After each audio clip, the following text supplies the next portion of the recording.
Afternoon, Ches of Torah Ohr. This is in Parshas Va'era. We're going to start in the second column, Biur on the Maimer Lachain Emer, which talks about the difference between V'haitzesi versus V'hevesi, the difference between the accomplishment through learning Torah Shebechsav versus Torah Shebal Peh, and also talks about the difference between the fetus while in the mother's stomach versus birth, and the joy associated with birth and revelation. So the Maimer begins to understand the previous Maimer spiritually. So we're going to introduce some ideas of Kabbalah. So Mitzrayim is made up of two words, Mitzar, me. Which is the Mitzar is the limitation, constraints, and the Mitzrayim is called that because the neck, which is the most narrow part of the person, is compared to Mitzrayim, and it blocks the mind, the intellect, from coming down to the emotions. Now, in the neck, they're very limited, and Mitzrayim is able to gain sustenance from the achayim, from the back, from the chitzonis, the externals of the energy coming from the mind, while it's stuck in the neck.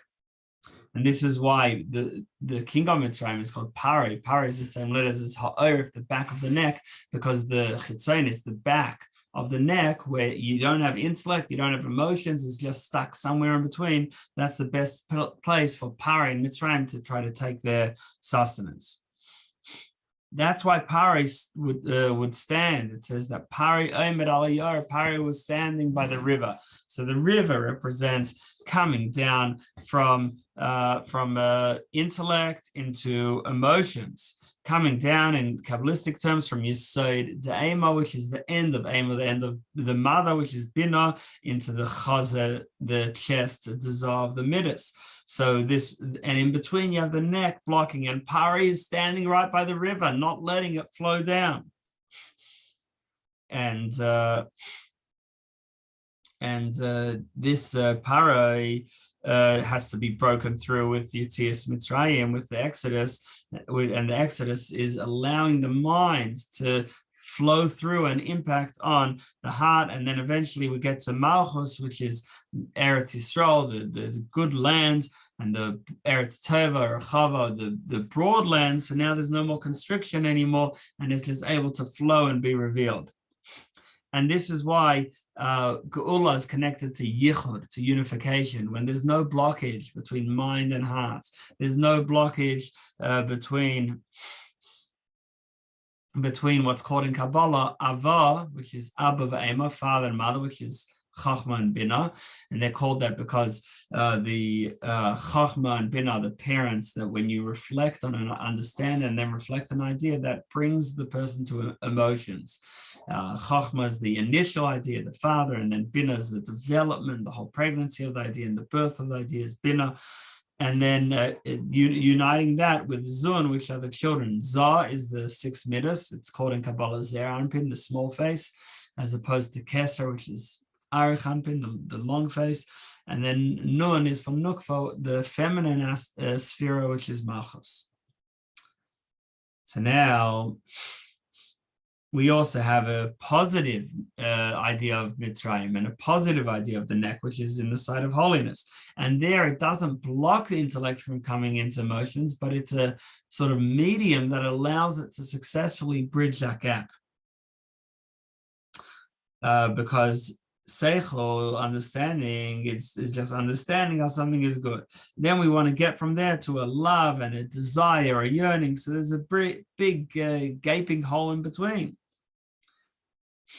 So what we need is that the neck should connect them together to transform the intellect into an emotion. And then this becomes actual ava, this becomes a love. And this happens through its symptom that the intellect has to be limited down to its main points and then transformed from its the whole details of the idea intellectually into a feeling. And the neck in the side of holiness has that function to bridge the gap. And in the neck, there is the kone, the air pipe, which is linked to the Saramashkim, the butler of Pare, and there's the food pipe, which is linked to the baker, and then the veins is linked to the butcher. So the main one we'll focus on is the air pipe. So that's where the moisture passes through from the brain to the heart. And it's the kone is all about bringing down from the mind to the heart and linking them. So the neck serves as that link, and it's neither intellect nor emotions, just in between. So when the idea is still in the minds, then it's pure intellect. When it's in the heart, then it's emotions. But when it's in this middle stage in the neck, so then the intellect has already been limited down to its core, its bare core, so that the heart can take it in. But you don't yet have the emotion that the heart will have. So it sort of has neither, and therefore it's in a sort of fragile state over the page. That's why the neck is the most narrow part of the body, even narrower than the head. The head is also limited compared to the emotions, and therefore our torso is wider than our head. But the neck is even narrower still because it has neither intellect nor emotions. This is like a wellspring, a fountain, that the original fountain is more narrow than what comes after when it becomes a raging river. So while still in the head, though it still at least has something, but in between, when it has to transform into an emotion, so then it is in the state of the deepest tzimtzum. Next paragraph.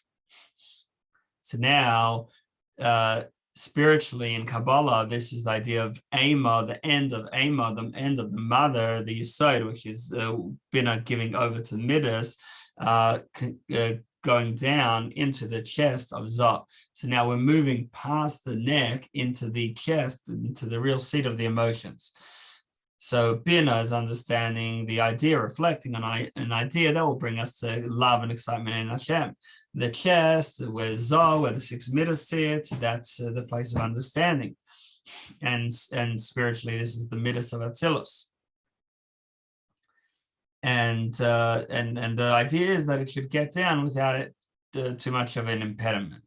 So elsewhere it explains that within the midas have three parts. There's the intellect within the emotion, there's the emotion itself, and then the action that comes out of the emotion. So this is the top of the middle, the bottom of the middle, and the core of the middle in the middle.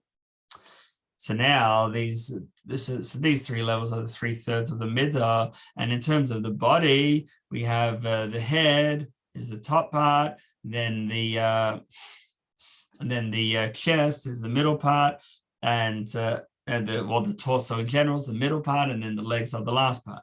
But we could divide it even further within the torso itself. We could divide it into three parts.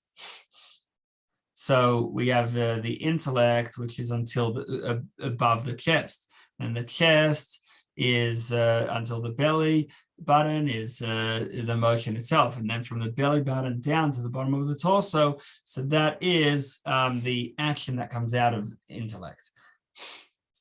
So we're not talking, when we talk about intellect within emotions, the yesod of Ema is just the end of the intellect as it's coming down. So it's not the intellect itself, but the intellect within the midas. In other words, the top third of the midah. But still, this still requires a transformation of intellect to become emotional, even to be the top third of the midah, the top third of the emotion. And compared to intellect itself, this would be called an emotion. Although compared to the core of the emotion, the center of the emotion, this is called the intellect within the emotion. To make it more practical, so when a person has any drive to do whatever it is, you have the drive, what he wants to do, his emotion itself. Then you have the intellectual underpinnings, which is not the whole pilpul, the whole back and forth in order to come to his conclusion. It's just the basic points that drive his emotion. And then the third part is how the emotion brings to action. Okay, next paragraph, omnom. So now, what links the end of bina with the emotion? So this is, as we said, it's the neck. But in the neck, there's a very limited space. Now, we said that Mitzrayim is made of two words, Mitzar, me. We explained the first word, Mitzar, that it's constrained. But what about the second word, me? So me, mem yud, is the gematria of 50 and corresponds to the nun shari bina, the 50 gateways of understanding that come into the midas. It comes from bina, which is intellect, into the midas, into the emotions, through the neck. Where there's a very strong constraint. It's very limited there compared to the head. And it doesn't have, as we said, it's not intellect and not emotions. It's just somewhere in between. And because in the emotions itself, it can expand and become much bigger than the intellect. But in the neck, it doesn't have either advantage.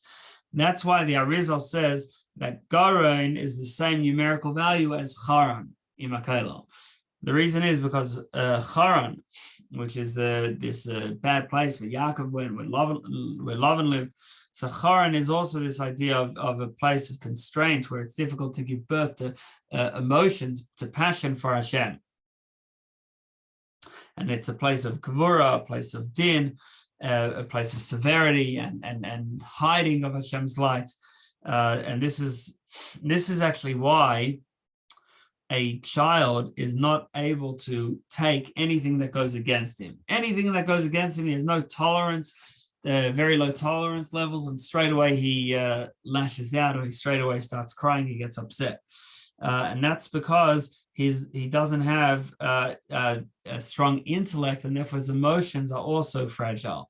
Whereas a sage, an elder who has a deep intellect, so then he's calm and things don't bother him. Because he has a big intellect, and therefore, if we have a blockage of the intellect, so then it becomes charan, something very negative, because the intellect normally temper the excesses of our emotions. Next paragraph. So now, so when we're stuck in the neck, so this is when it's like the pregnancy, when the mother is having trouble giving birth. And then we have pregnancy. And what does it mean practically? When a person reflects, he thinks and learns a mimer and thinks about the mimer to develop a feeling of love with Hashem, of love and yearning for Hashem. But and he although he has these feelings somewhere within, but they stay concealed and they don't come out in a revealed way. Next paragraph, vazel. So this is the idea, like we said before, of Pari standing on the river that is blocking and not letting our intellect continue to give birth to an emotion. And this is spiritually, who is there, the Pari spiritually, when we have foreign desires, other desires, and they disturb us from being able to focus and connect on our desire for Hashem, blocking our intellect coming into our heart. Final paragraph, v'hineyacha. So now let's talk about redemption. So we spoke a lot about Pari and blocking, and the neck blocking the mind coming from the heart. So what would redemption look like? So it's the birth, and where the intellect does have impact on the midas. Then the neck, instead of blocking, the neck is what produces our voice. So the voice is the voice of Torah, where we call out and reveal what we understood about Hashem in our midas. Now, so when we have birth, so like we said in the mimer itself, the mother of the children is happy. So when the mother bina leads to children, leads to ava, so then there's simcha, because whenever something is revealed, then there's simcha. When the king is normally hidden in his palace. When he comes out, then the simcha, then everyone's happy. And this simcha comes with a love and pleasure in Hashem, and so that happens at the time of birth. So that at the time of birth, so then Malchus begins to develop because it receives from behind Zah, the Midas, and then Malchus itself develops. So this is so we have the Bina going down into the Midas, and then the Midas giving unto Malchus. And really, there are two parts of Malchus. There's Chitzonis of Malchus, the external Malchus, and Pnimis of Malchus, the inner part of Malchus.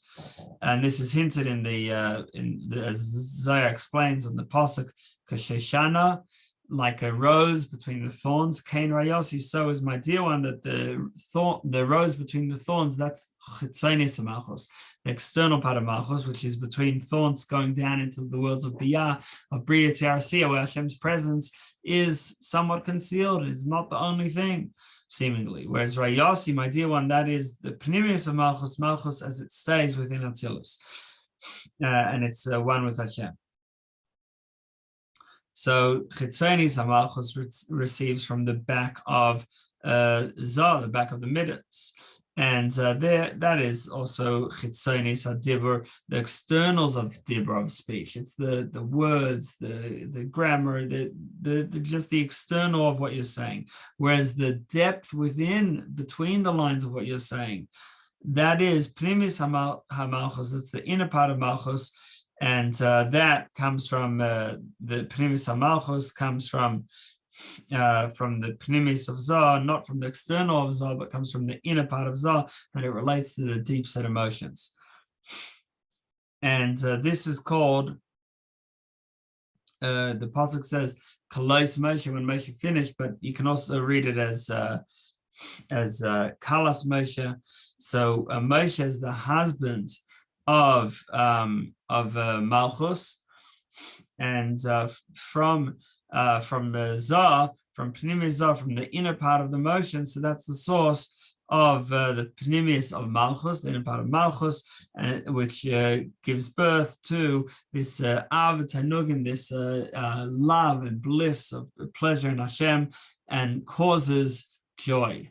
So what do we have in short? We've got Bina trying to come down into the Midas. Normally it's blocked by Malchus, but we can have the neck, instead of blocking, also serving as a sort of a channel to reveal the intellect and the emotions, to have a birth, Yitzis Mitzrayim. And this is connected with when we have revelation and births, then we have simcha, we have joy, and then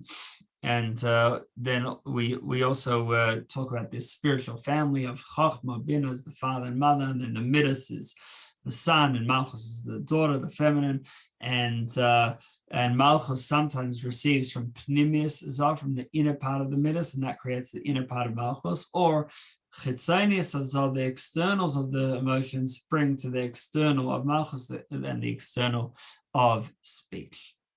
We'll continue this beer tomorrow.